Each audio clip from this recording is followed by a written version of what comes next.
ಮೊದಲನೇದಾಗಿ ಈ ಬೀಜಗಳನ್ನು ತಿನ್ನೋದ್ರಿಂದ ನಮ್ಮ ಹೃದಯದ ಆರೋಗ್ಯ ಸುಧಾರಿಸುತ್ತೆ.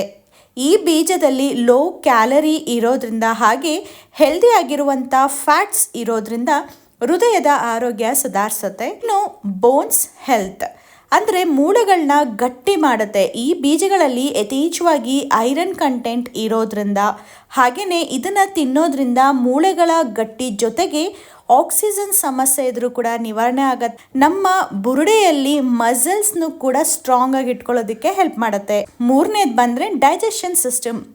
ಈ ಕಾಲದಲ್ಲಿ ತುಂಬ ಜನ ಹೆಲ್ದಿ ಫುಡ್ಗಿಂತನೂ ರೋಡಲ್ಲಿ ಸಿಗುವಂಥ ಜಂಕ್ ಫುಡ್ನ ತಿನ್ನೋದು ಜಾಸ್ತಿ. ಆ ಕಾರಣಕ್ಕೆ ಡೈಜೆಷನ್ ಸಿಸ್ಟಮ್ ತುಂಬಾ ಕಡಿಮೆ. ನಾವು ಪ್ರತಿದಿನ ತಿನ್ನುವಂಥ ಊಟ ಅಥವಾ ಸ್ನ್ಯಾಕ್ಸ್ ಇರ್ಬೋದು, ಎಲ್ಲದರಲ್ಲೂ ಆರೋಗ್ಯ ತುಂಬಾ ಇಂಪಾರ್ಟೆಂಟ್.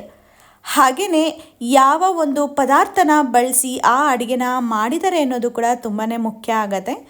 ಹಾಗೆಯೇ ಡೈಜೆಷನ್ ಆಗೋದಕ್ಕೆ ನಾವು ಏನೇ ಊಟನ ತಿಂದರೂ ಕೂಡ ಅದರಲ್ಲಿ ಫೈಬರ್ ಕಂಟೆಂಟ್ ಯಥೇಚ್ಛವಾಗಿ ಇದ್ರೇ ನಮಗೆ ಡೈಜೆಷನ್ ಸಿಸ್ಟಮ್ ಚೆನ್ನಾಗಿ ವರ್ಕ್ ಆಗೋದು. ಈ ಒಂದು ಡೈಜೆಷನ್ ಚೆನ್ನಾಗಿ ಆಗಲಿಲ್ಲ ಅಂದರೆ ಮೋಷನ್ ಪ್ರಾಬ್ಲಮ್ ಬರ್ಬೋದು. ಜೊತೆಗೆ ನಮ್ಮ ಫ್ಯಾಟ್ ಅಂದರೆ ಬ್ಯಾಡ್ ಫ್ಯಾಟ್ ಜಾಸ್ತಿ ಆಗೋದ್ರಿಂದ ನಮ್ಮ ತೂಕನೂ ಕೂಡ ಹೆಚ್ಚಾಗತ್ತೆ. ಈ ಬೀಜಗಳಲ್ಲಿ ವಿಟಮಿನ್ ಬಿ ಇರೋದ್ರಿಂದ ನಮಗೆ ಡೈಜೆಷನ್ ಪ್ರಾಬ್ಲಮ್ ತೊಂದರೆನೇ ಬರಲ್ಲ.